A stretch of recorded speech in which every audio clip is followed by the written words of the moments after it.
very, very general ground saying a couple of things about theories where the fields are large N matrices. We used matrix models, which are models where we don't have space-time because it simplifies our life, but I want again to emphasize that what was important in all this discussion and in the tutorial, all these pictures you were drawing, it was not crucial that if each vertex had a space-time label or not. What was crucial is how they are connected, how the lines go, and so on, right? So the idea in this large N theory is the natural observables to consider are single trace operators, okay? They are the natural observables for two reasons. The reason number one is because they are gauge invariant. For example, if you multiply several of them, if you have a space-time, you should multiply them all at the same point x. Why? Because under a gauge transformation, these fields transform under omega of x from the left, omega minus 1 of x from the right. So if you want to have a gauge invariant object, they better be all at the same point x. And in general, you could have several fields. You don't need to have just one matrix M. You can have a matrix M, another matrix N, another matrix P. You can have different kinds of matrices. You could have an action, for example, which would be the actions we were seeing for a matrix M, plus an action similar for a matrix N, plus some interaction term, trace of M squared N squared. Which would mean that in your theory, there would be a vertex like this, where these red things would be matrices of type N, and the white things would be matrices of type M. And you would start drawing graphs. And now your graphs would be not only graphs like this, but parts of it would be white, parts of it would be red, depending on whether M or N matrices are propagating. This would be kind of an extra complication. Do you agree? Very good. So what's important is not whether you can have different kinds of fields. It's clear that you can. Whether you are in 0 dimensions or in more dimensions, that's okay. You can also put them in different dimensions. But what was crucial was this combinatorics here of how you start drawing the graphs. And there are several ways of doing it. The most conventional one is to think of each trace of an operator of some power. We draw a star with L lines getting out of that point. That's the most conventional one. And we fatten the lines a little bit because each field is a matrix. It has two indices, so it's useful to fatten each line into fat vertices and fat propagators. Another way that I want to use sometimes is to think of it in this way, where each vertex, I opened it up, but I have to keep in mind that it was a vertex originally. So these lines between this, I don't think of them as propagators. And this, I don't think of it as a vertex, a three vertex. This is all an object. It's the same thing. This is just notation for that. And this notation, I find it easier to draw. If I have L fields, I just draw 1, 2, dot, dot, dot, L. Whereas there, if I have 7 fields, I never know how much I should open up each tangle. And it becomes a mess very quickly. And another way you can think of this is as a ring, as a circle where you put points on it. Because a trace of a product of fields is just a cyclic object. You have M1, M2, M3, right? And you can just rotate it. M, N, P, I can rotate and put N, P, and M at the end. So it's a cyclic object, right? I can represent it as a circle, where on the circle I insert my matrices. Matrix at position, the first one, the second one, up to the Lth one. And then I contract these two circles, making a cylinder. Of course, all these pictures are equivalent. So from the first one, I draw this diagram on the sphere. And here I'm summing the diagrams. And if I sum the diagrams, for example, I could bring 2 cubic vertices from the action and draw this, which we would call a two-loop interaction. It would be a bunch of particles. They throw a mediator at each other. And after a while, they throw another mediator at each other. Okay? So this could be 5 gluons propagating in space-time. The first two gluons exchange a gluon, and the next 2 gluons exchange a gluon. Okay? If this was QCD. Here is the same picture. Here are the 5 gluons coming in. These 2 change a gluon, these 2 change a gluon. And here is the same picture, where now we highlight the fact that this is a cyclic object, namely that this last index and this index are the same, as indicated by this line. We can draw this picture like this, you see, where we keep track of the double line notation. And these 5 particles are coming in, and these are exchanging. It's more kind of a 3D picture. It's probably the one I like the most, but it's often a bit hard to draw, so often I will stick to the middle one. It's a compromise. And they are all equivalent, right? So if I think of this on a sphere, and I excise a small dot, dot, dot, dot, dot, dot, dot here, just because this is an insertion of an operator, then this would correspond to this, to a cylinder. Then I would get a cylinder where the 2 dot, dot, dot, dots would be these 2 lines here, right? So a sphere is a cylinder. A cylinder is a sphere with 2 small circles removed. And then there are the non-planar graphs, which would be the graphs where this gluon decides to interact not with a neighbor, but with a gluon far away. Those graphs are suppressed by 1 over n squared. Okay? So what we saw is that this sum of graphs likes to organize itself by topologies. So it's convenient to organize all graphs that I can draw on the cylinder, plus all graphs for which I need at least 1 hole, plus all graphs for which I need at least 2 holes, and so on and so forth. And these graphs come, the higher the genus, the more suppressed they are. But that's pretty much the definition of a string theory. So we recognize here a string theory, where we have some string coupling, which tells me that it's more and more suppressed to create holes, that is to split strings. And then we expect that this sum over all Feynman diagrams, the sum over exchanging 2 gluons or putting here an extra gluon or an extra one here and an extra one here, all these sums should be somehow related to summing over all possible surfaces for a given fixed topology. Let's put here below the integral fixed genus. For a given fixed genus, we integrate over all surfaces with that topology, some string action, and there should be some string tension. And our intuition tells us that the relation should be something like the tension should be lambda or square root of lambda or lambda squared, something that when lambda is big, the tension is big, and the classical solutions are dominated. Whereas if the of lambda is very small, we expect this tension to be very small, because this doesn't look yet like a string theory. We should be the intuition that the string can fluctuate a lot. In other words, you just have these 5 lines going vertically. If you don't put any interaction, these lines can go anywhere and so on. Before connecting from the bottom to the top, the string has very little tension. Okay. So this was all hand waving, and continuing along this hand waving spirit, we also said that this also looks like a spin chain. Especially if I would have, for example, 2 kinds of fields, where I could have some yellow, some white, some red, some white, some red. It looks really like up, down, up, down, up, down. And then as I'm studying the propagation of this spin chain, which is like its time evolution, which is like its energy, because this is how things evolve, it looks like this interactions start to be generated by Feynman diagrams.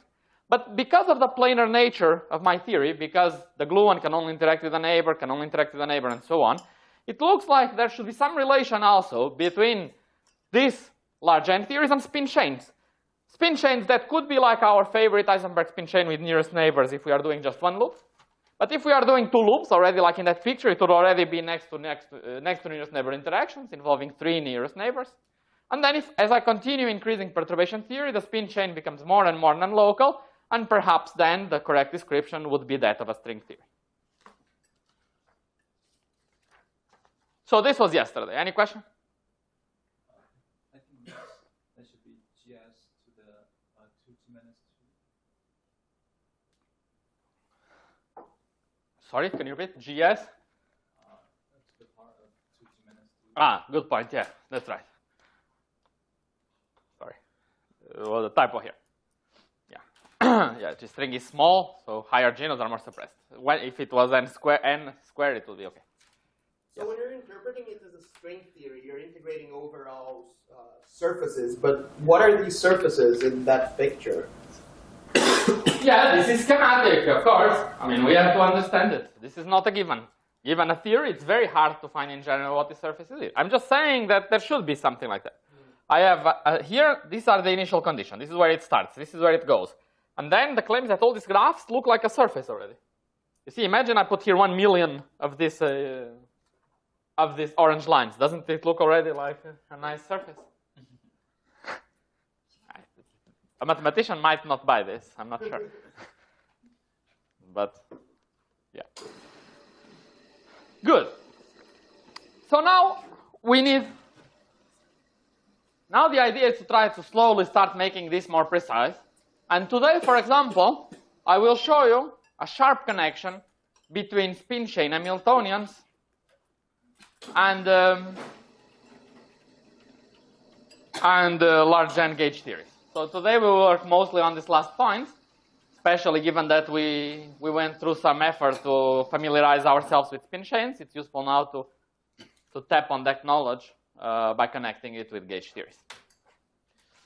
Okay. So the first thing we should keep in mind is that this is, of course, these hand-waving arguments are naive at many, many levels. I mean, you can definitely poke holes on it from all possible directions.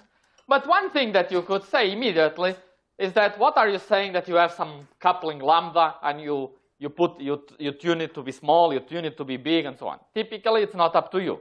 Typically, you have some coupling, you have some renormalization, and depending on what energy scale you are, you will find what coupling you are. QCD is free at very high energies, and it's strongly coupled at weak energies, and it's not up to us to go to the lab and say, let me make the quarks be free. Right? It's not up to me. So when could it be up to me? Well, it could be up to me if I have a theory for which I have a parameter lambda, a coupling that I can tune, a coupling that does not run, that has a 0 beta function, and that I have the freedom, a continuous parameter that I have the freedom to tune. So I want a theory for which I have the freedom of tuning this parameter lambda, which is a theory that does not have a scale, and that allows me to have a lambda, which is called the marginal parameter that I can tune and go all the way from the theory being weakly coupled to strongly coupled. Yes? What you really mean then is that you have a parameter that you can tune and the dynamics remains unchanged, because whenever I have an IG flux, I always tune along relevant directions. Of course, I'll have different effective actions along every point. So you're saying that you want something. Yeah, I want rather a theory where I can study correlation functions. I can study what is the correlation function of this operator and this operator, and I have a family of theories parameterized by a parameter where I don't change my observable, I keep my observable, and I change a parameter that tells me whether this is well described by gluons that move freely from here to here, or by a very interacting dynamics of things going on from here to here. Okay. So a theory that is a great candidate for us to start our exploration, which is the theory that I'm going to introduce next, is, let me think if I want to introduce right away the theory or first be a bit more general. 1 second.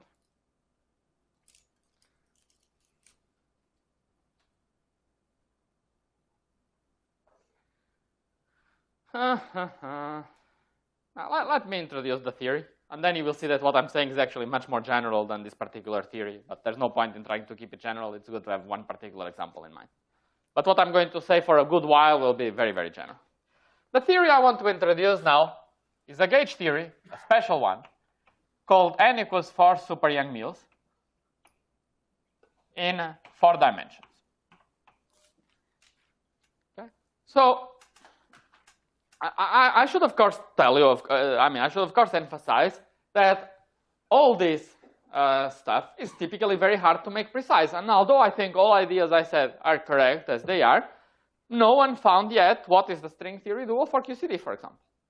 So people believe they have phenomenological models with some free parameters that they try to tune to match as well as possible the spectrum that you observe in the lattice, but it's a tough business. Finding what is exactly the correct theory of for these effective strings that emerge is a very tough business. Okay? But there are examples like this one where people believe that they understood it, where people believe that we know what is the exact string description, and I can really write this with as precise as you want. I can really tell you what is this section, what is this T of lambda. I can really tell you what is the map, and how can you forget about 4 dimensions and go to string theory, or forget about string theory and go to 4 dimensions. There are some awesome examples like that, and I want to introduce one of them, which relates this theory, n equals 4 super Yang-Mills, to a particular string theory that we will see next week. Okay? Now, this 4-dimensional Yang-Mills theory is a theory that is easier to think of as coming from n equals 1, so a theory with less supersymmetry, super Yang-Mills in 10 dimensions, compactified down to 4 dimensions.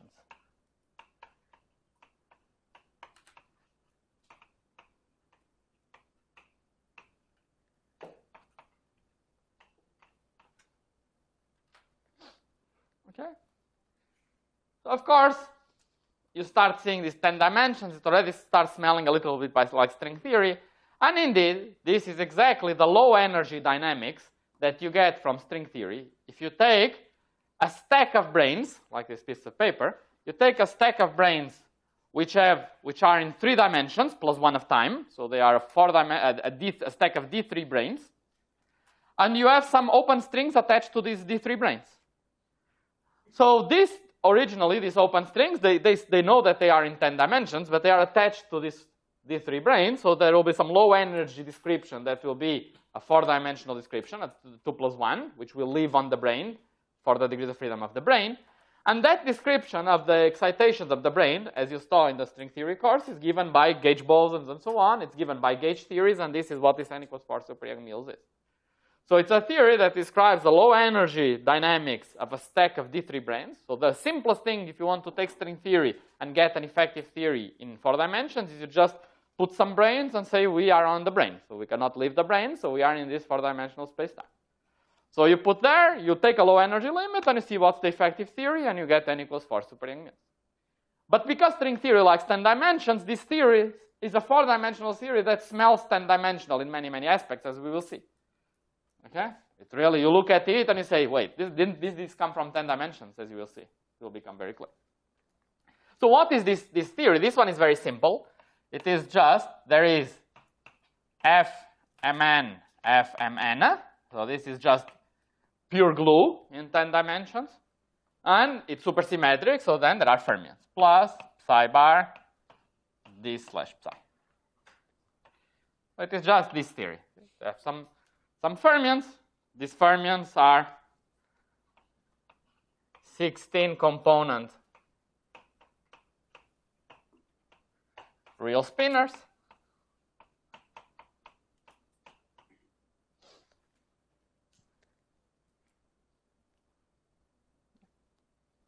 And that's it. This is the theory. And you compactify it back to 4 dimensions. But before I do it, let me just make sure that people understand what this notation means. So just to be sure, let me write very, very explicitly. I like doing this exercise.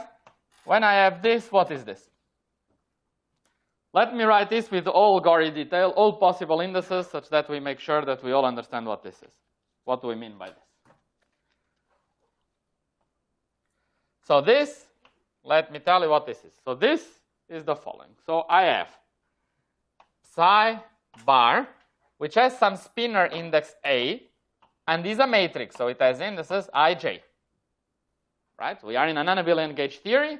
These fields, they are all in the adjoint, so they are all matrices. So these psi's are matrices, so psi ij.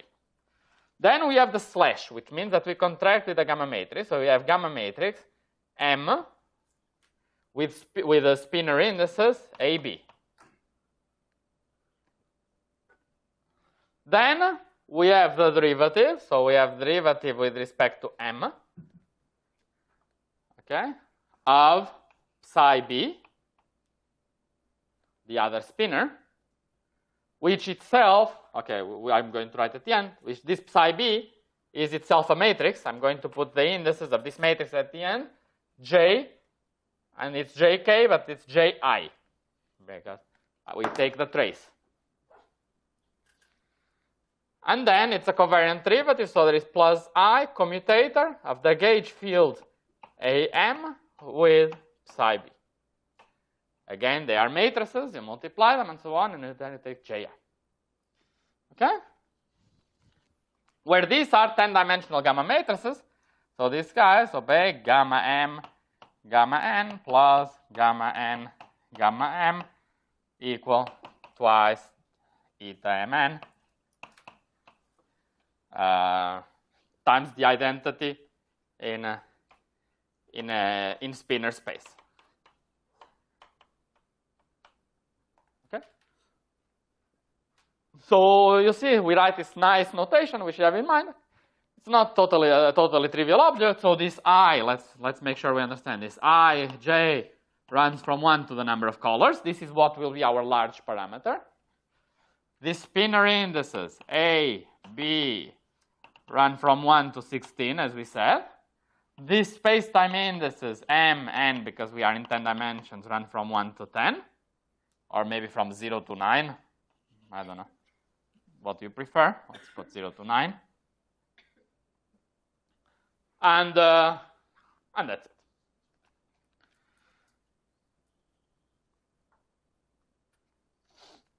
Okay? So this is just an example so that we understand what theory we are talking about. And trace of Fmn is trivial. There's nothing to explain.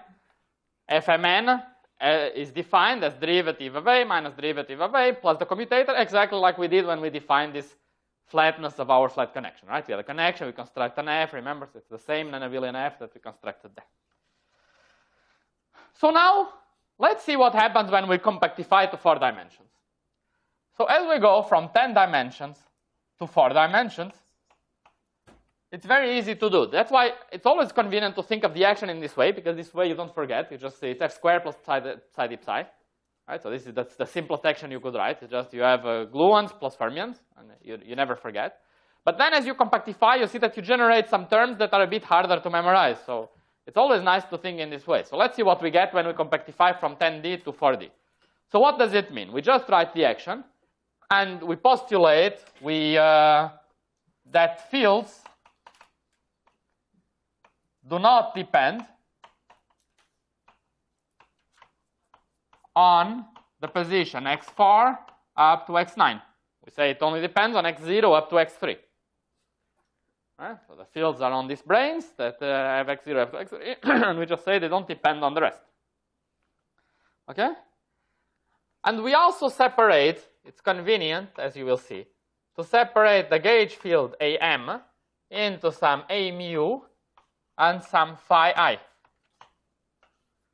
where this mu takes the first values, 0 up to 3, and this I takes the values 4 up to 9.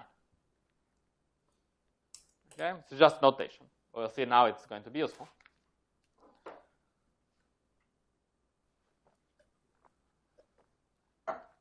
Because then, you see, let's see what happens with this Fmn, Fmn. Well, if both indices are in 4 dimensions, this just gives F mu nu, F mu nu. Right? Now, if one index is in 4 dimensions and the other index is in the orthogonal directions, if one index is in the direction that is compactified, what you get is plus, let me write and then you will see if you agree, d mu phi I, d mu phi I, where this derivative of phi I is the covariant derivative, is d phi I, is this. You see that if I put here a phi, it looks indeed like the component of the field strength. Okay, so please look at me to see if you realize, but what term do you forget? You forget derivative with respect to the other directions of A, but those are 0 because we said the field doesn't depend on those. So this is indeed what the other components mu I are. They miss just derivative with respect to I, which nothing depends on I, of A mu. So of course that's 0. And then there is the other one where we put here Ij. When we put Ij, now the derivatives of the scalar with respect to I and to j don't exist, so we don't have derivatives. So out of the field strength, we just take the commutator. Okay? So plus the commutator of phi I, phi j, times the commutator of phi I, phi j. And we trace over this. These are all matrices, and we trace. What about the fermions? Psi bar d slash psi. Well, they separate into psi bar, gamma mu d mu psi plus commutator of A mu psi. This is if the index mu is,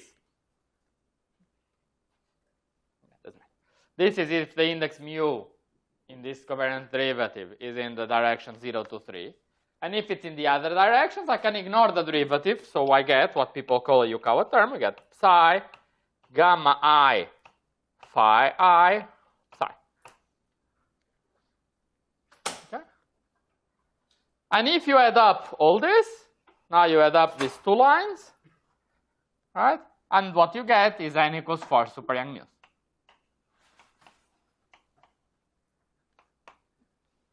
Okay? So this is the action for n equals 4 super young mu's. So I could have written this action right away. You see that this action, it's now an action that now you take this, you integrate, you put here a coupling, 1 over G string, or it's usually convenient to denote this coupling as 1 over G young mu square. You take a trace, and you put all this thing here. And this is our action.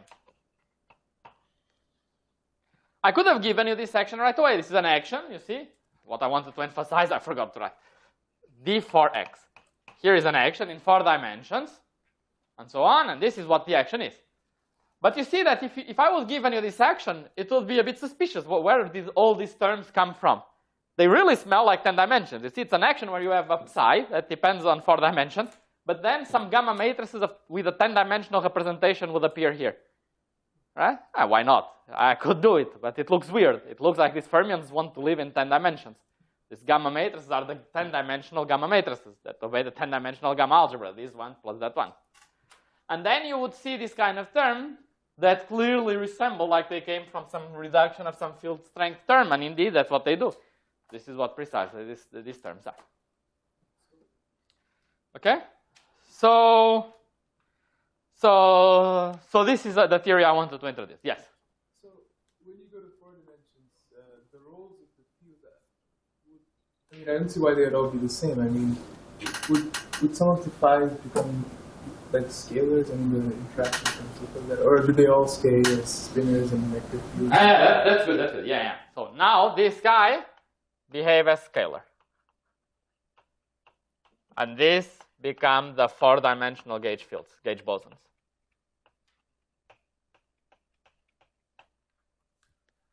Okay? Namely, let's see that. That's a good point. So normally, AM,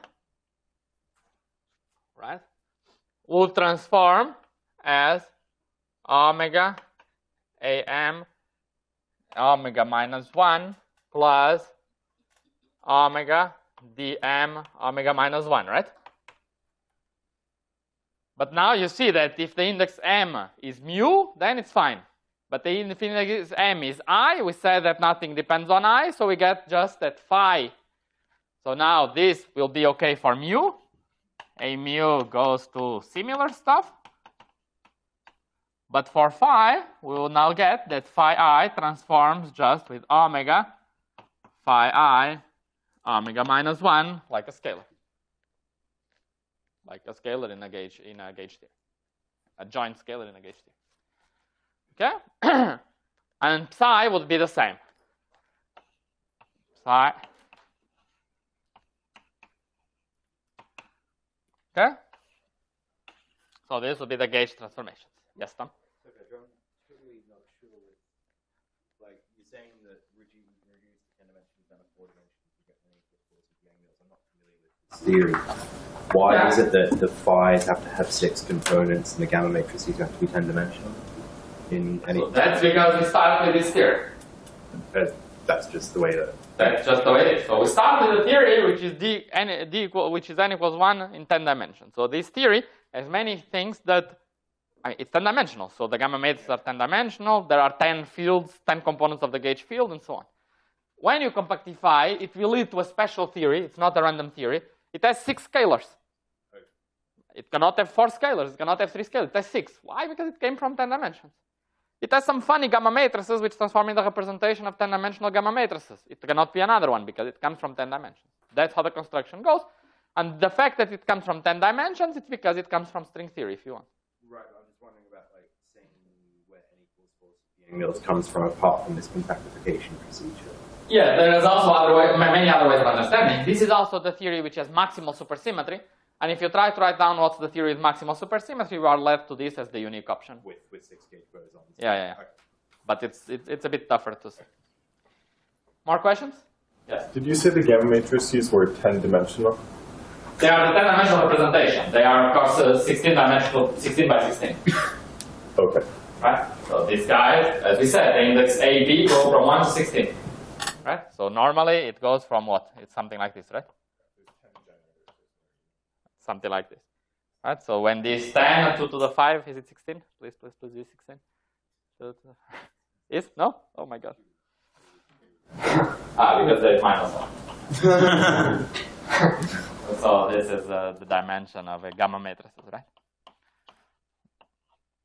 The minimal one. Okay.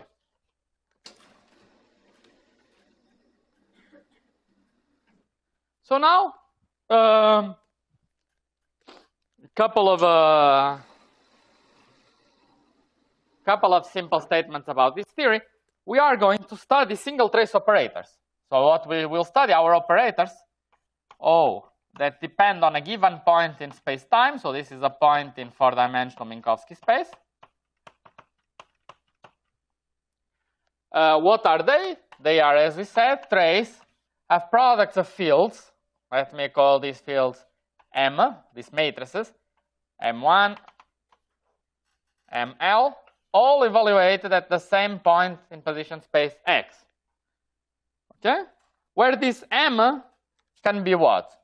This M can be a scalar, phi I, or it could be a fermion, psi, or it cannot be a gauge boson. Gauge boson is not a gauge invariant observable. A gauge boson does not transform nicely. You see, it transforms as omega A, omega minus 1 plus some junk, and we don't like it. But it could be F mu nu. F mu nu is fine. F mu nu transforms as omega F mu nu, omega minus 1.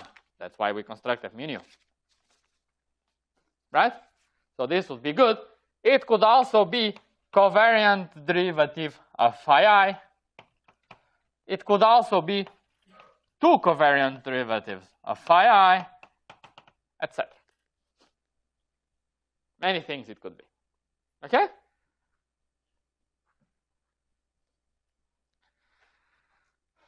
Good.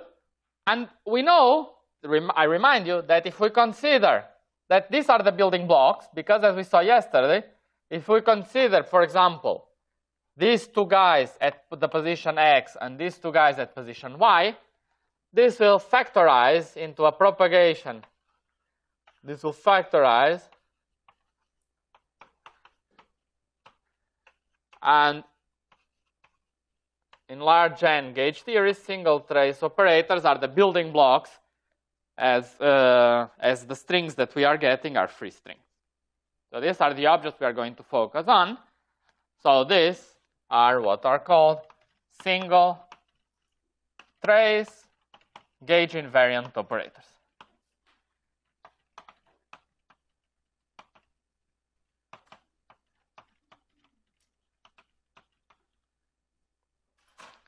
Now, an important statement is that lambda, which is G Yang-Mills square n, is a free parameter in this theory.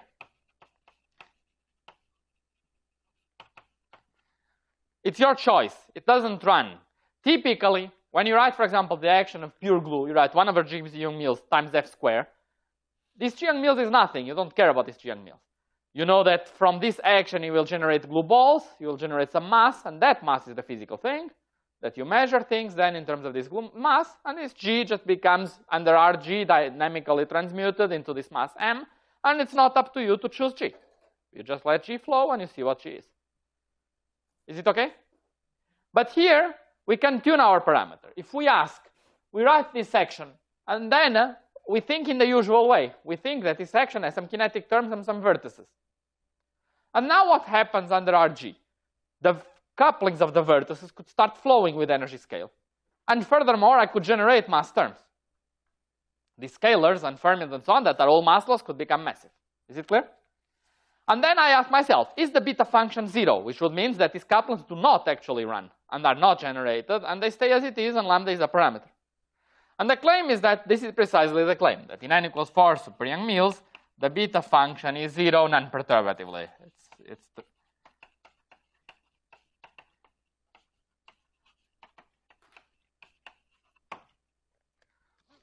Okay? So it is a theory that does not acquire a scale.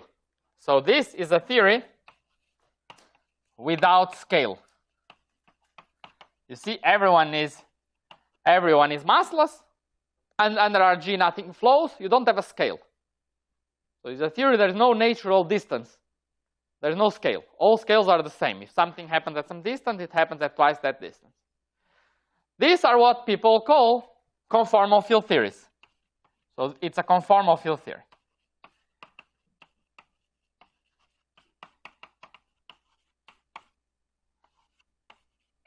Or a CFT.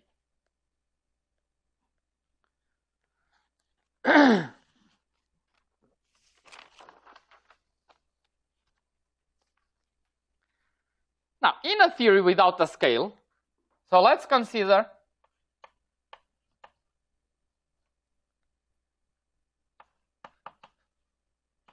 a CFT with a single field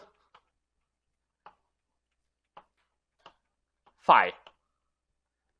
It's not at all what we have. Here, we have many fields. We can build many things. Let's simplify a little bit. We have a theory without a scale with a single field phi.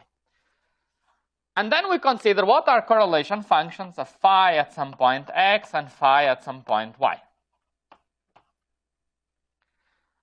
And we said that there is no scale, so we cannot build dimensionless quantities out of x minus y.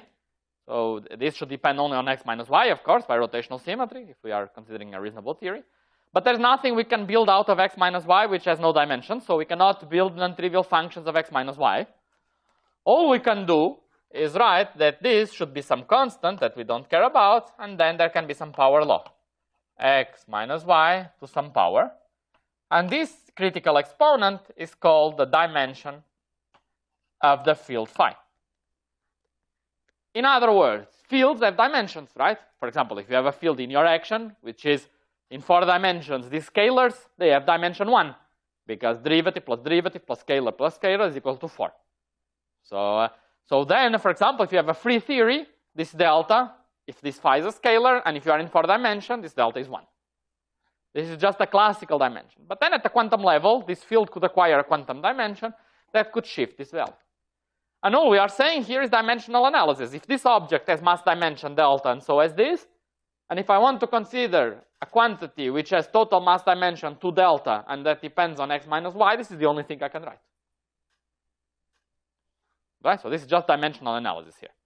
Right? So I have no scale, and without any scale, I need to construct a quantity of dimension delta plus delta. Okay, that's the only thing I can write. Is it clear? So in a CFT, computing these deltas, the set of all deltas, is what is called the spectrum of the CFT. And as you see, it's the most natural first question you can ask. What are all possible sets of deltas? What are all possible sets of dimensions in my CFT? Right? This is the first important property of a CFT. That is, the different correlators, what is their fall-off? What is the correlation function of these operators? Now, how do we compute this quantity in practice? So let me tell you how do we do it in practice. In practice, it's not totally trivial to compute this. Let's suppose there is some perturbation theory. Okay? And let's suppose that our action for our phi is some free action plus some small interaction.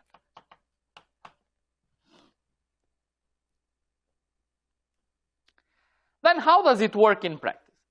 Typically, we start and we say that we have phi of x, phi of y.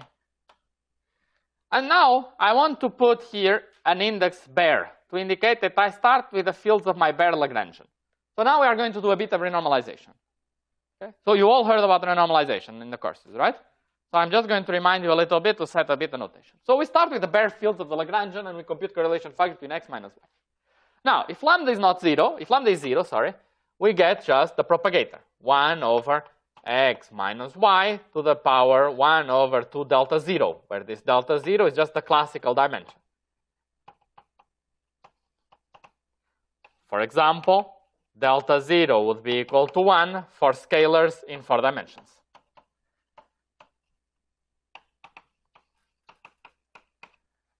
Okay?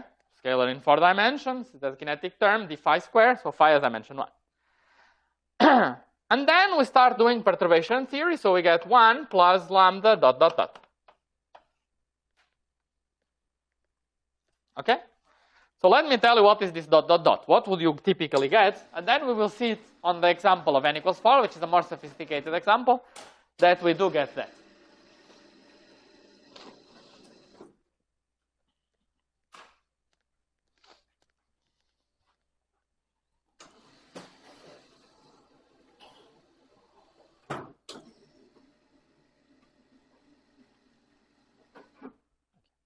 By the way, today we will go over time a little bit. So, what will happen in perturbation theory? What will be this dot dot dot in a CFT? So, if it's not a CFT, many things can happen. For example, you can start getting terms proportional to cutoff square when you are doing perturbation theory, if you introduce some cutoff. Those are the typical terms, if you get a term with cutoff square, that you would absorb in mass renormalization. You would just say, oh, but my bare mass was not a physical mass, it was an m0 plus cutoff square, or cutoff times some delta m, and this is how we would get rid of it. In a CFT, such terms cannot appear because they have some scale, but what can appear, and what does appear, is this lambda times this dot dot dot, as we will see, can be lambda. Let's parameterize it in this way. Let me write it like this. Minus lambda times 2 gamma. So this is a constant that I want to parameterize like this, because I suspect this is the correct way, but I'm not even sure. Perhaps I'll change this sign soon. And then what we typically get is divergences which are logarithmic in a cutoff. If we do things in perturbation theory, introducing some cutoff. Okay, so this is some UV cutoff. But of course, this cutoff has dimension. It can appear only if it's multiplied by x minus y. Okay, or you can put here a square, and this is why I remember not having a 2. Okay, x minus y is a distance, it should be square. This is the kind of thing that can appear and will appear if we start doing perturbation theory and start computing now instead of just scalar, we start summing graphs and so on from position x to position y. This is the kind of things that you will generate if you are in a CFT. But now, what you have to do is quite clear. What you have to do is the following. So you say the following. Let's define our phi of x, okay, to be, let me tell you, lambda to the power lambda gamma times our bare field,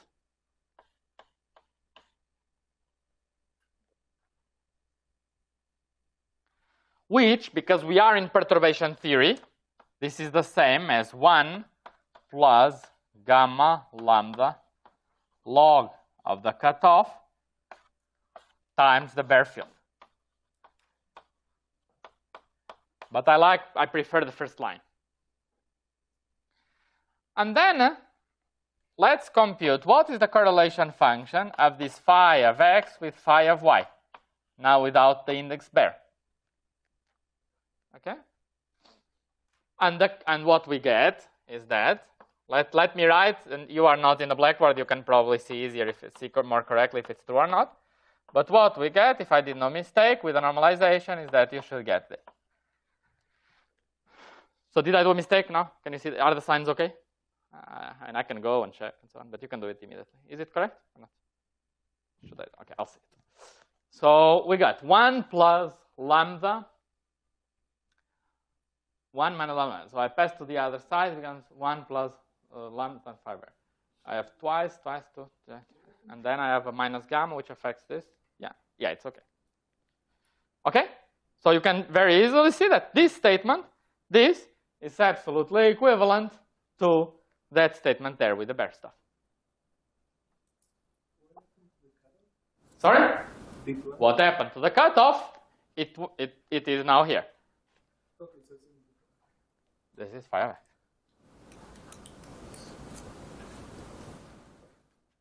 Is it clear? Is someone confused with the math before I explain the physics? Is the math clear? So what is happening here? We are seeing that the operators that have finite correlation functions are not the ones that appear in the Lagrangian, are not the bare Lagrangian, are not the bare fields, but are some renormalized fields. And these renormalized fields, how do they differ from the bare fields? They differ by multiplying by cutoff to some quantum correction, to some gamma times lambda. So you are multiplying by a power of the cutoff. So cutoff is a dimension full thing. Cutoff has dimensions, it has centimeters, or pounds. How do you say centimeters in this funny thing? Inches or whatever. Yeah. So this lambda, it has centimeters, right? So this is a dimension full quantity. And then you have a dimension full quantity to some power. And phi has a bare dimension itself. So now this full object has a new dimension. If this has dimension delta 0, the full object has dimension delta 0 plus gamma lambda. So in the same way that by dimensional analysis, I could say that right away the correlation function should be proportional to that. Now, by dimensional analysis, I can say that phi with phi ought to be this. I mean, by dimensions, it could not be anything else. But so what we see here is the following, is that there is a direct connection. There is a really totally direct connection between multiplicative renormalization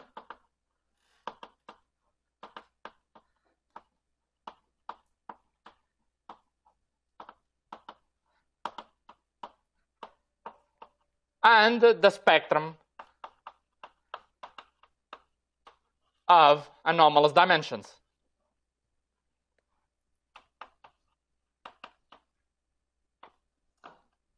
So if I multiplicatively renormalize, which is something I have to do in any CFT to define what are my physical operators, in the process, I can read off also the dimensions, because when I renormalize a field, I define new fields with a different dimension, and then I just know that what this is going to be the correlate. Okay? So in other words, so in practice, this means that the spectrum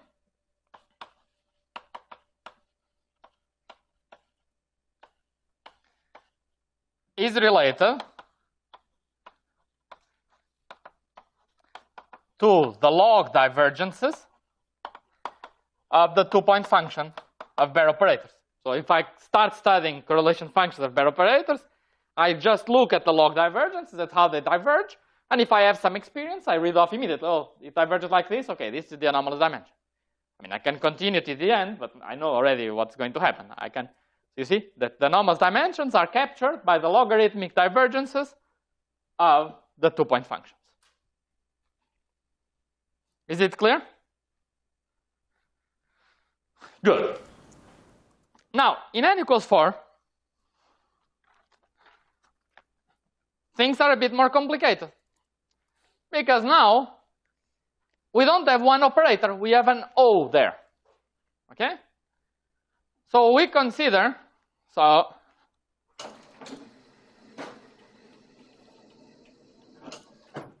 let's add here an important index A. Let's do some capital A, like this. Where this A indicates what kind of fields we are putting. And of course, it's a big label.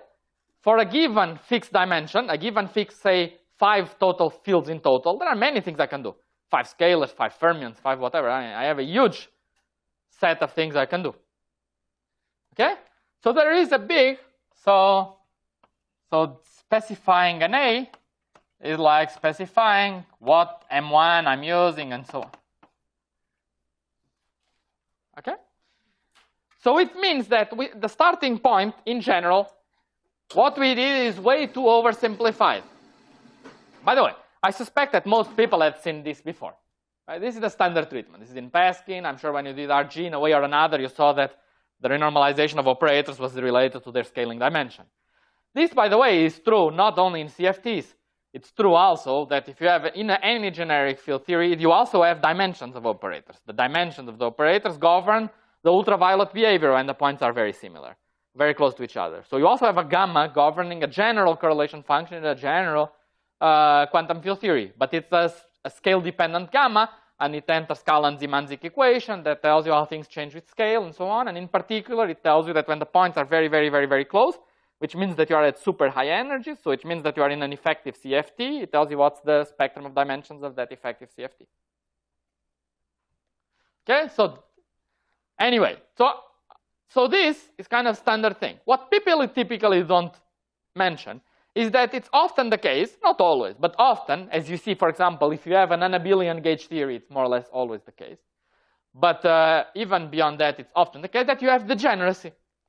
That there are several fields that have the same classical dimension, and you have to understand what happens in that case. Okay? So we have a huge degeneracy.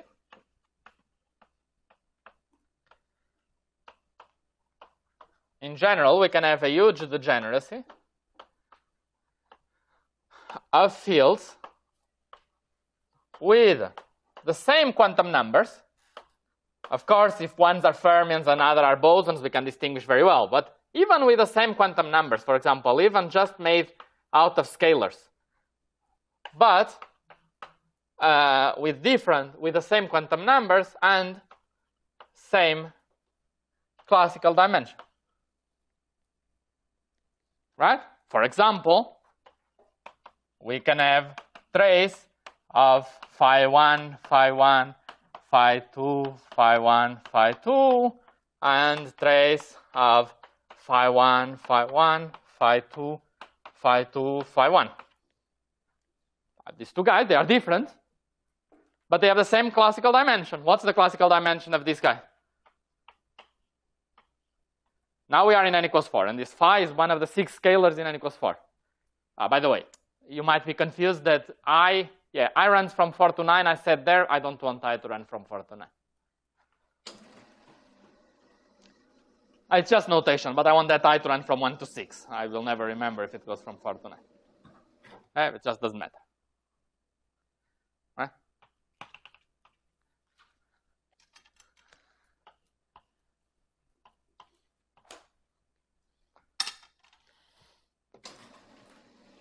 So you have one of the 6 scalars there, and I construct these two operators, and they both have the same delta 0, which is, someone tell me, in this case, what's the classical dimension of this object?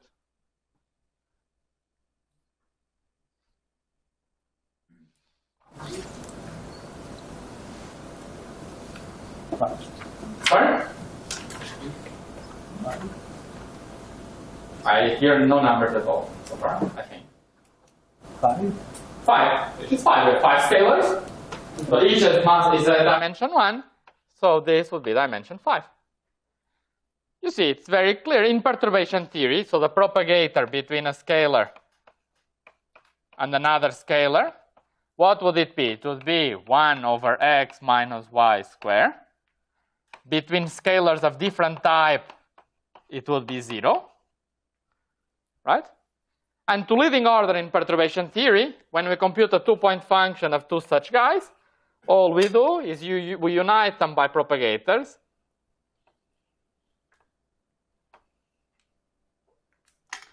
For example, it could be, sorry.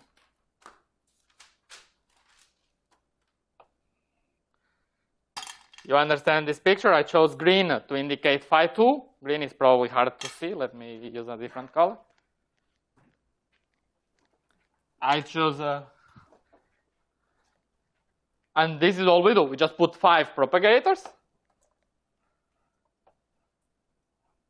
So this quantity is proportional to 1 over x minus y squared. And there are 5 such propagators. So delta 0 is just 5. I just read off what delta 0 is. Okay, that's what a 3-level computation would give me. But now as we go to loops, this is one OA, this is another OA. What happens? So let's see what happens as we go to loops. I'll do it there. Now, what happens? I start with my OA and OB. Okay? We can put some index bare here. Now, what will we get? We will get 1 over, by dimension, it will be 1 over x minus y to the power 2 delta 0. This is the dimension of the left-hand side, so the right-hand side must be this. Right? Now, as we see here, for example, if I take this operator and on the other side I put this, of course I get 0 because they cannot connect. So I need the same thing here and here. The line just goes through. Right? You agree? So I start at, if I don't put any coupling, the theory is just free and I have delta AB. Same spin chain on the bottom, same spin chain on the top. So I'm already using this language of spin chain because I think of each of the bottom and the top as being a spin chain, just up, up, down, but it's just my taste. I can say each string goes to each string. Okay, each operator goes to each operator. And then there could be a divergence. That could be a divergence that I would parameterize by saying minus lambda times some divergence that could depend on operator A and B. Okay? And that divergence would come with a logarithm of gamma square x minus y squared.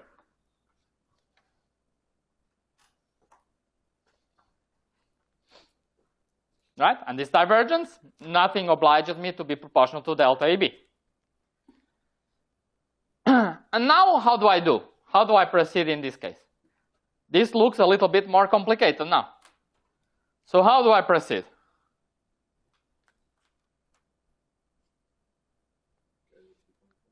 Sorry? So what I want is to use what we saw before.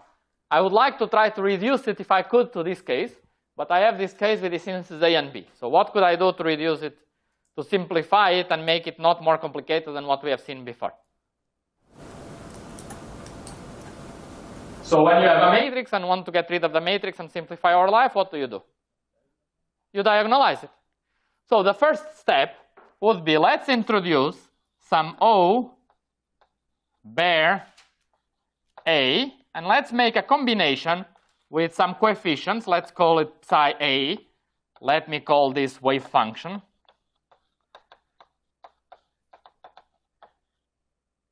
And let me fix these coefficients, fix this wave function coefficients. Okay? Okay. Such as to diagonalize, let this combination be O A diagonal, still bare, okay. Let it diagonalize this matrix gamma AB, okay, with eigenvalue gamma A. Okay, this gamma AB is a matrix that acts on an operator, gives another operator. It defines a big matrix, and we diagonalize it. Okay, so if I think of that as a matrix, so I have that the gamma times this O diagonal is equal to some gamma A times O diagonal.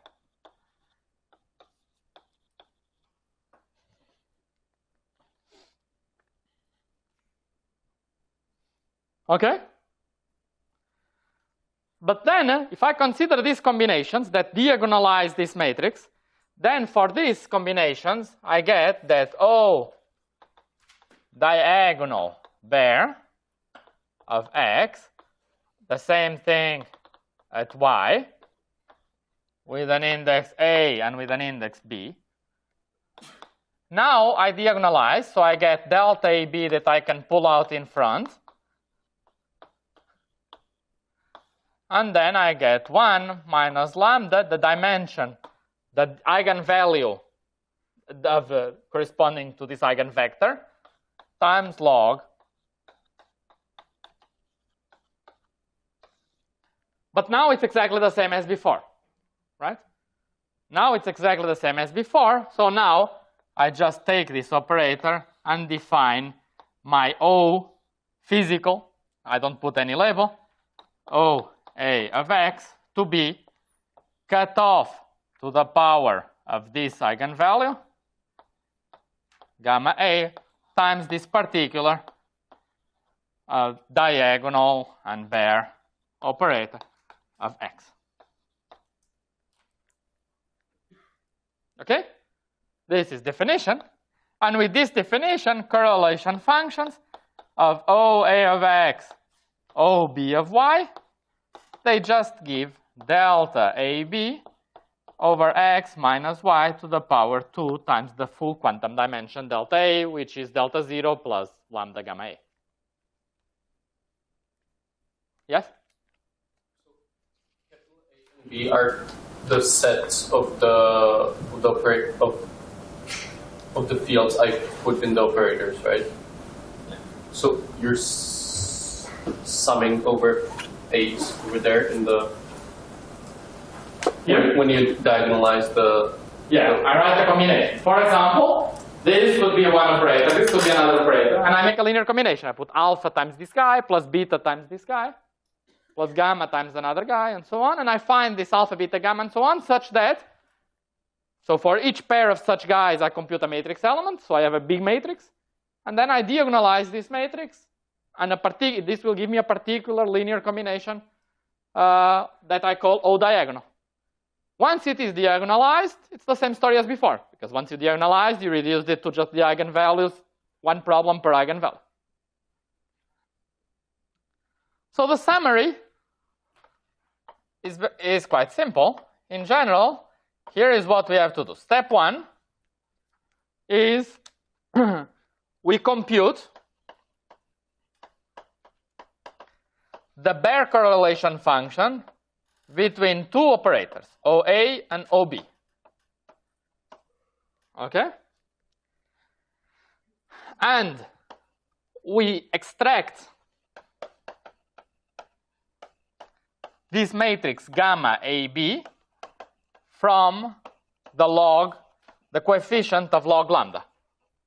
So we don't even need the full thing. The log lambda is typically the easiest one to detect because it's divergent. So we just study this two-point function, see how it diverges, and go and read off the coefficient of log lambda, and this is our matrix. Step 2, you diagonalize this matrix.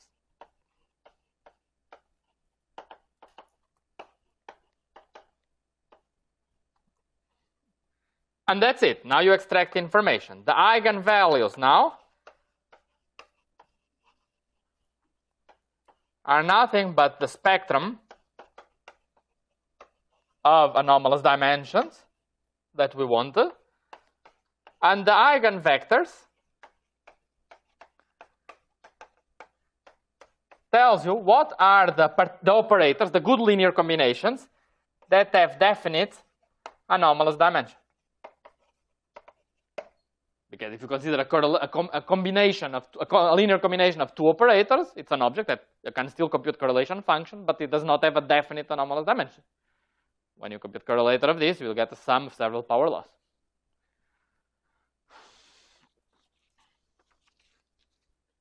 So, if you're doing this, you need to kind of get a full set of the OAs and OBs to make sure you can generate this entire gamma ray. Very good. So let's do it.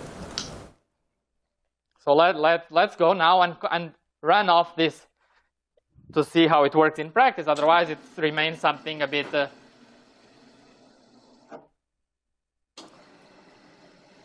mysterious, and it should not be. So let OA now, as Tom is saying, let's consider a set of OAs. And let me tell you what it is, and we will see that in perturbation theory, it's clear that this is a complete set to this loop order that we are working in. So I want to consider not all operators in n equals 4, that's too complicated, but they close into sectors. So if I put an operator, for example, that has an odd number of fermions, it's not going to mix it something with an even number of fermions because I can measure fermion number. So it's clear that they organize into different sectors. You can measure different charges, different quantum numbers, and they shouldn't mix. And the claim is that at this loop order, the following operators are already interesting enough. Let's consider operators where I take a scalar and many scalars, L such scalars, where this I here can go from 1 to 6. It's already very general. So now specifying an A is specifying a set of indices I1 up to IL. Okay? So A takes 6 to the L values. See? Right? Because for A, I have to specify an index from 1 to 6 for each I. So it's big. It will be a big matrix. The matrix gamma AB will be 6 to the L by 6 to the L matrix. Okay?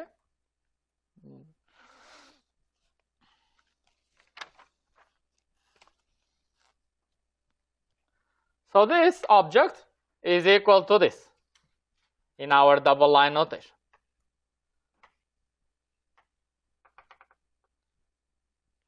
Okay? And we have another one. This is our A. And then we will have our B. And then we will have our B here. And we want to study this 2-point function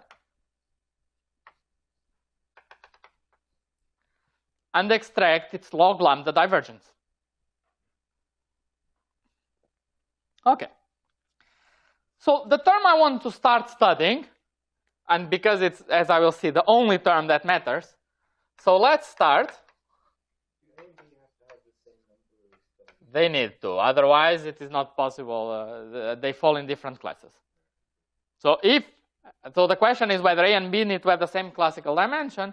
They do, otherwise this formula would not make sense. You see, you cannot have you see, it's impossible. Delta 0 there is the same. Otherwise, the starting point already, even when you turn off the coupling, you could not connect them. Right? So these operators, the lines from one operator need to go to the other operator. These are normal ordered operators. So you cannot self-contract. So you start with some lines, they go to the other one. Okay? So, but that's a good point. So they have the same length L, which is also the classical dimension of the field. And let's start by considering the effect. We want to do a one-loop diagram, right? We want to do a one-loop computation. Let's start by considering the effect of the quartic vertex of the scalars. Okay? So we will have scalars coming in, they interact with the quartic vertex, and they come out. Now, what is this quartic vertex that I represent here in a picture?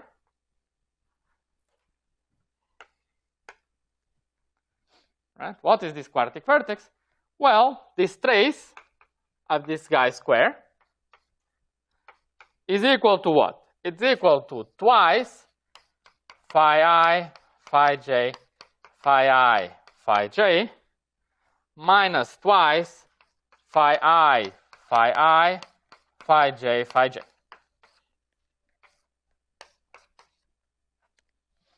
Okay. So this is just a statement that if I compute that square, when I have phi I, phi j minus phi j, phi I, and I square that, I have two possibilities. Either I get ij alternating, or I followed by jj. Okay? So that means that there are two kinds of vertices. One is like this one here, where I have two i's and then followed by two j's. And one where I have the reds opposing each other and the whites opposing each other. Right?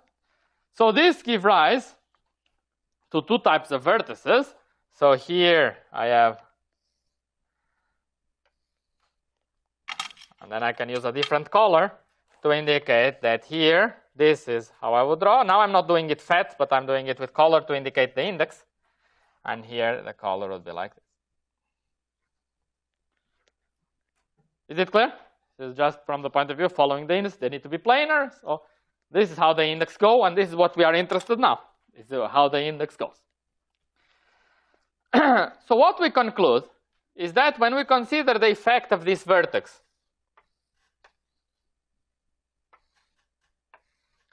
we have a big correlation function, and we are considering the effect of this vertex.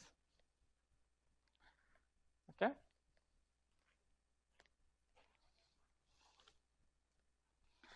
And let me tell you what happens. What happens is that we can get, let me write and then we see if we agree. We get the following. If this is index, let's write this as being index. I1, I2, J1, J2.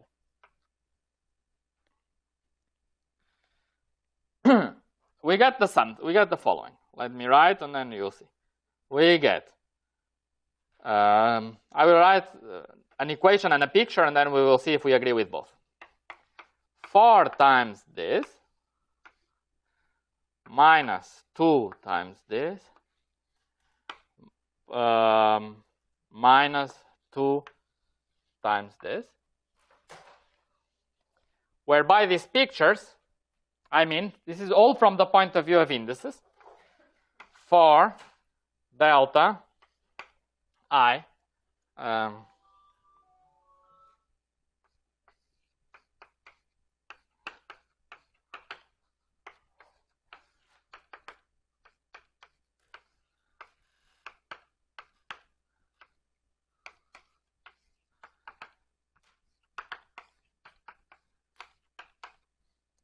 okay? So what is happening here? What's happening here is that clearly what happens is that the indices are conserved. So if I have I1, I2, here I have a couple of possibilities. One possibility, according to these vertices, is that this line goes here and this line goes here. Okay?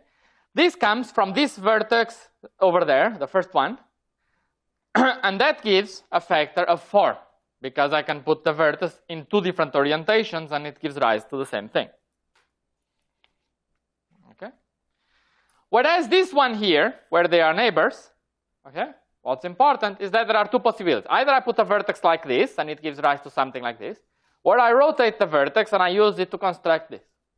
So the same vertex has to split itself and give rise to this contribution and this contribution, whereas that one just gives rise to this kind of tensor structure. Is it clear? So what I want to emphasize, very important, not the overall coefficient, but the relative coefficients. Do you agree with the relative coefficients? That's what is going to be important. Okay, so this is the point of view of the indices. So from the point of view of the indices, we agree, but it's not the full story.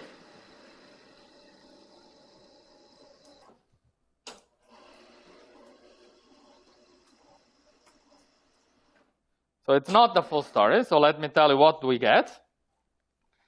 So we get in total that this graph here, when they contract each other, then they interact here, and then they go on, is equal. This is from the 4 vertex of the scalar that we are doing. Okay? And what do we see that we are getting? Well, we are getting a power of, we are getting G Young-Mill squared times N. Coming, why do I put this G squared times N? Why this power of N? This is the power of N compared to not having this interaction. Because compared to the lines going vertically, where I have 1 loop of N, now I get 2 loops of N. So I get an extra N compared to before. Okay? So, and if you see powers of G Young-Mills, you also get an extra G Young-Mills. And this is because this is a 1 loop effect. So this is just a lambda. Good. Then we get that tensor structure that we wrote there. Namely, we get this structure plus this structure minus twice this structure. Okay? There is an overall constant that I don't care about. This is normalization. This position can be n and then plus 1. And then I should sum over all these possibilities happening at n and then plus 1, where all other indices just go straight. But this happens at position n and n plus 1. And this is, of course, multiplied. We still have to do the loop diagram. We still have to do it. What's the loop diagram? We integrate over the position of the vertex, d4z, Okay? And then we have a propagator going from x to z. Okay? This z is the position of this vertex here that we are integrating over. We integrate from x to z, and there are two such propagators, right? Two propagators going from the bottom, this propagator and this propagator. And two propagators going from z to y.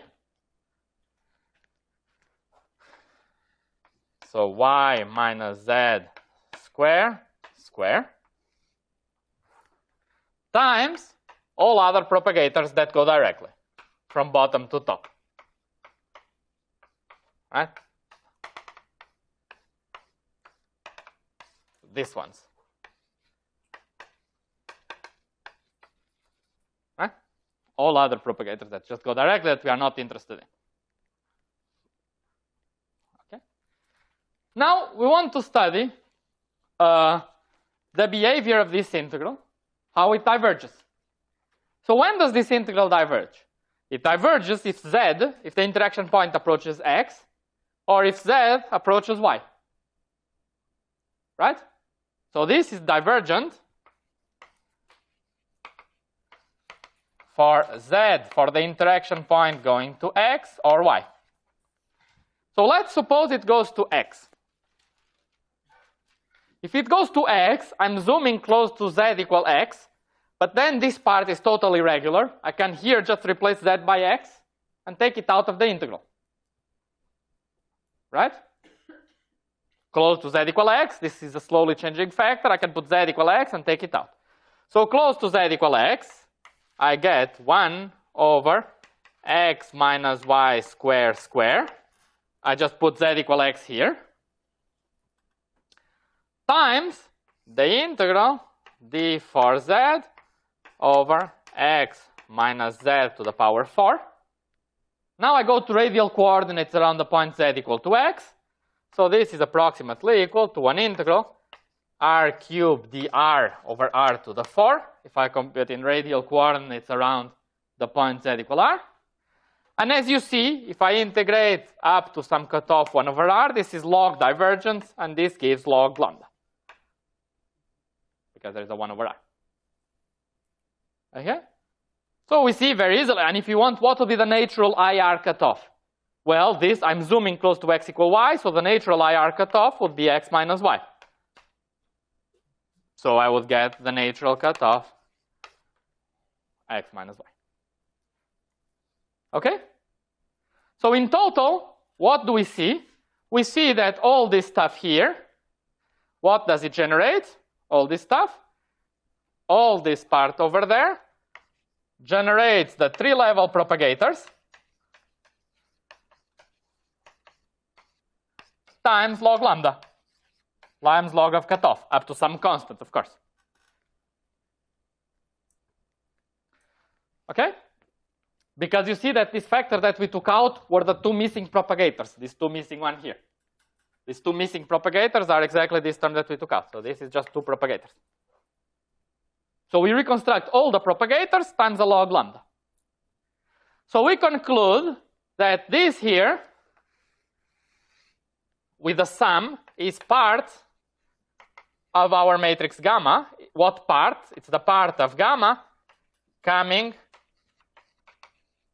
from the vertex.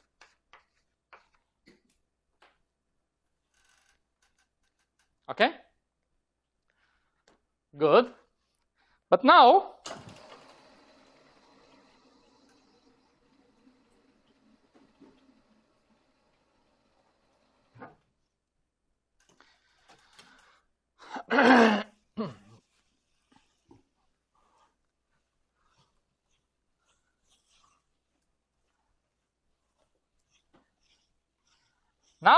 now the good news is that all other terms are irrelevant in a particular sense.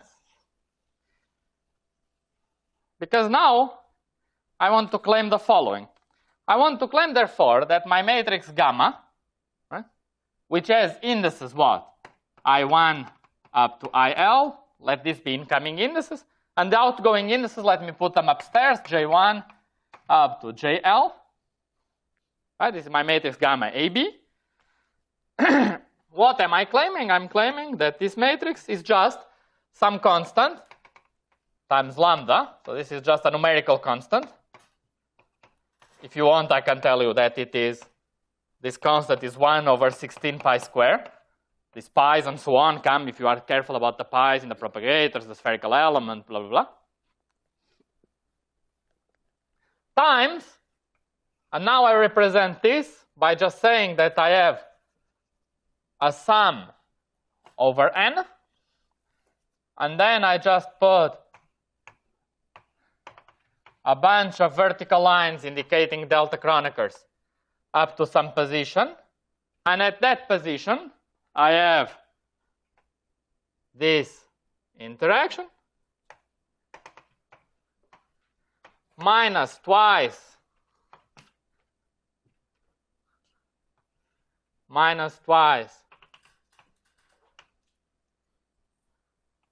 this interaction. This is what we computed so far, plus some other constant that I don't know what it is. Let me explain why. Times the term where all of them go straight. So that's the claim. And the claim is the following, is that if you think a little bit, you will see that all other diagrams, they cannot change the indices, incoming and outgoing indices. For example, suppose we think about this diagram here, where we exchange a gluon. Gluons don't carry this color index I from 1 to 6. So if I change a gluon, if I have an index I must have the same index I. And if I have an index j, I must have the same index j. These diagrams, for example, they can give a log lambda, but they must contribute here, only to this constant times the identity. Other diagrams that could be divergent. For example, diagrams where I start doing one-loop diagrams, like this, or like this, or putting a bubble of fermions. But all these diagrams, again, by conservation, these are proportional to delta ij. All these diagrams. So all these one-loop diagrams that only affect one line, by conservation of this symmetry, they also only contribute here. So it's immediate looking at the action that the only graphs that have the potential of swapping the indices are the ones coming from the commutator square. Okay? Hence, this follows. But now, let's conclude. So what did we achieve? We achieved something quite nice, because this is nothing but the kind of spin chain Hamiltonians that we were seeing in the lectures. What we can conclude is the following. Okay. Let me write what is the conclusion. The conclusion is, let's think of our operators, trace of phi I1 up to phi IL. Let's think of this as an SO6 spin chain where I have my ket with I1 up to IL. Right? Then we have here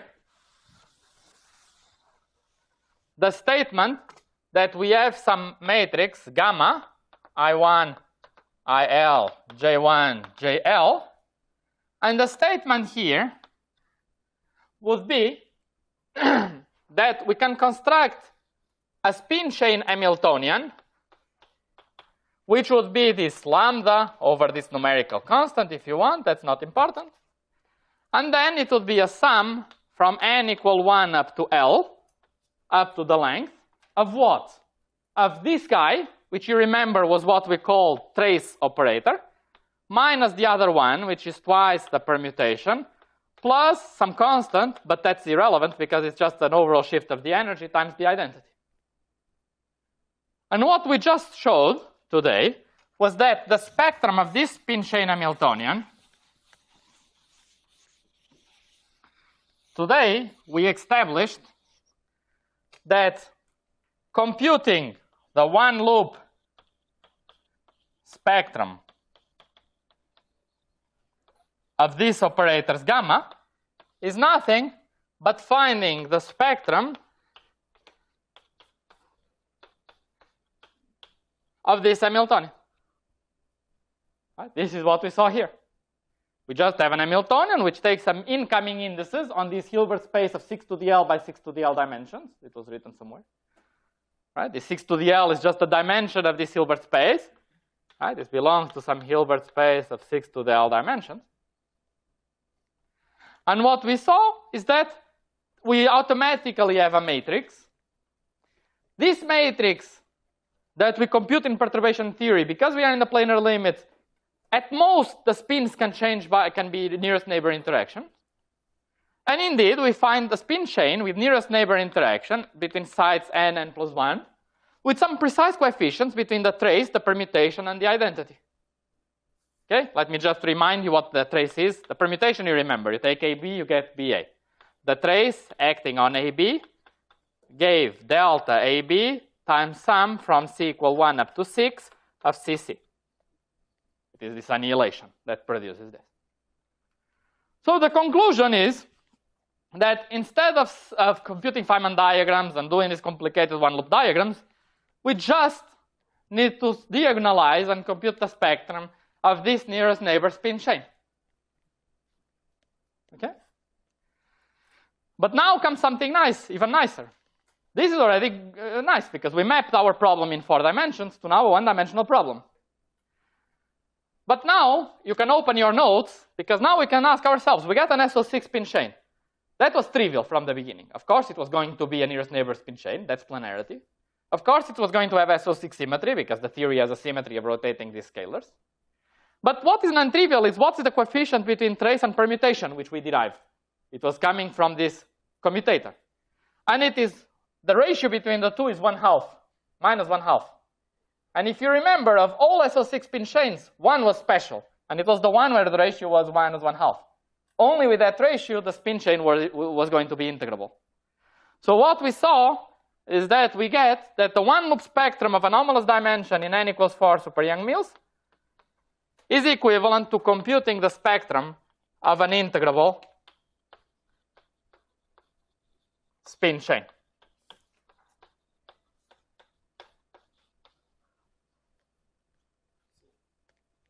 Yes? You say one loop, but because of conformal invariance, this is protected under further quantum corrections. I mean, at least the dimensions, right? Because No. It isn't? No, there is no such statement that one loop results are exact. Sure, but I'm saying that just the gammas, well, I mean, they don't run the because, or do they? The gammas, they are non-trivial functions of lambda. Okay, so in general, what will happen is that we will have this Hamiltonian to diagonalize. But if you do 2 loops, now you get plus an extra term with next to nearest neighbor interaction, plus 1 with longer range, longer range, longer range. So gammas, they have an expansion. These gammas, they are lambda times gamma at 1 loop, plus lambda squared times gamma at 2 loops, plus da, da, da. So if you would start doing higher perturbation theory, you get now lambda squared terms times log square and so on, and they all resum to giving this.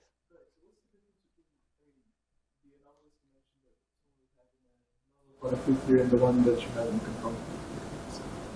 There is no difference. So they both govern the ultraviolet behavior of a correlation function, which is the definition of what is the dimension. It's the object that when you zoom in tells you that all correlators when you put phi x, phi y goes like 1 over x minus y to some critical exponent. That's the definition in general conformal quantum field theory. In a CFT, that's the behavior at all scales because there is no scale. So if you know what happens when the distances are very close, you know at all distances. So the claim is that in any large n gauge theory, there is a map between the spectrum of operators, the one-loop spectrum of anomalous dimensions, and the spectrum of a one-dimensional spin chain.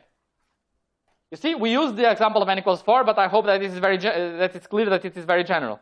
Again, the fact that it is local is planarity. And the fact that you can map it to a spin chain is just by the nature of being a trace of something which is a cyclic object. Okay? What is amazing here is not that we get a spin chain, not that we get nearest neighbors, not that we get SO6 symmetry, but that the coefficient of k and p is minus 1/2, which is exactly the coefficient that we saw, guarantees that we have an integrable spin chain. So suddenly this problem that was very complicated, that we had a 6 to the L by 6 to the L space of operators, and we have to do all these Feynman diagrams and so on, is reduced to a problem that we can just write a bunch of bit equations and solve it completely. Okay, so this was a lot of material. I think we need a good summary on Monday. And on Monday now, we go and try to study the implications and see where this fits in a bigger framework of ADS-CFT. Okay.